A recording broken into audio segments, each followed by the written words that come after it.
નમસ્કાર મિત્રો, હું છું હિતેશ રાજપરા અને આપ સૌનું દિલથી સ્વાગત કરું છું એક નવા વિડીયોમાં. મિત્રો, હમણાં હું એક ઇન્સ્ટાગ્રામમાં રીલ સ્ક્રોલ કરતો અને કંઈક અજીબ જ જાણવા મળ્યું.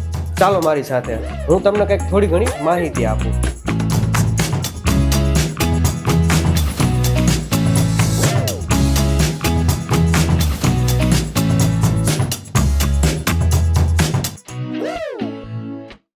બે કેલેન્ડર એક જ સરખા 1941 અને અત્યારે ચાલી રહેલું 2025. એક જ સરખી તારીખ અને એક જ સરખા વાર. તો કદાચ એવું માનવું કે એક જ સરખા કેલેન્ડર છે તો એક જ સરખી ઘટનાઓ.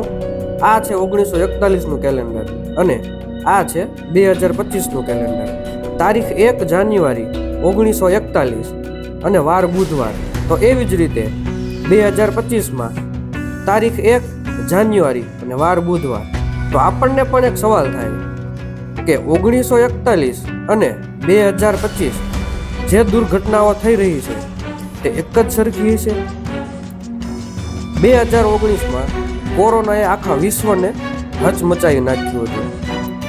લાખો માણસોની મૃત્યુ થઈ હતી. 2019નું કેલેન્ડર 1918ના કેલેન્ડરને મળતું આવતું હતું, જે 1918માં સ્પેનિશ ફ્લૂ નામના વાયરસના કારણે લાખો માણસોના મૃત્યુ થયા હતા. ઇતિહાસ મુજબ 1941માં 7 ડિસેમ્બર જાપાન દ્વારા અમેરિકાના નૌસેના ઉપર હુમલો કર્યો હતો, જેમાં 2703 નાગરિકોના મૃત્યુ થયા હતા તેમજ 1100થી વધુ ઘાયલ થયા હતા. અત્યારે ઈરાન અને ઇઝરાયલ વચ્ચે ચાલી રહેલા યુદ્ધમાં હજારો લોકોના મૃત્યુ થયા અને હજારો લોકો ઘાયલ થયા છે. હજુ થોડી આગળ વાત કરીએ તો 1941માં 8 થી લઈ 25 ડિસેમ્બરમાં જાપાન દ્વારા હોંગકોંગ ઉપર હુમલો કર્યો હતો. તો 2025માં ભારત અને પાકિસ્તાનનું યુદ્ધ થયું હતું. 1941માં બ્રિટનમાં RAF પ્રશિક્ષણ દ્વારા ઘણા બધા પ્લેન ક્રેશ થયા હતા. તો હમણાં તાજેતરમાં 2025માં અમદાવાદમાં એર ઇન્ડિયાનું પ્લેન ક્રેશ થયું.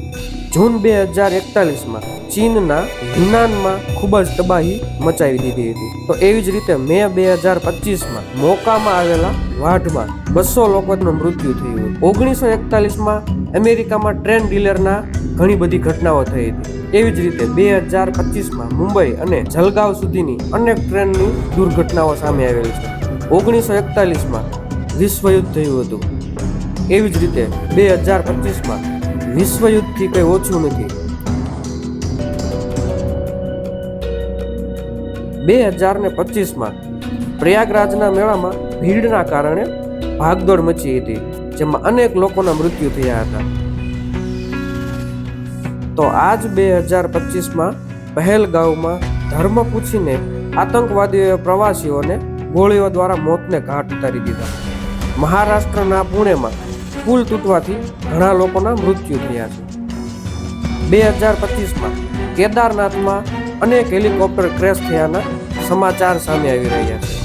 અને આજ 2025માં કોરોનાના કેસ પાછા આવી રહ્યા છે. તો મિત્રો, આ બધી જ માહિતી મેં ઇન્ટરનેટમાંથી લીધેલી હતી, તેમજ આ વિડીયો માત્ર ને માત્ર મનોરંજન માટે અને જાણકારી માટે હતો. આભાર.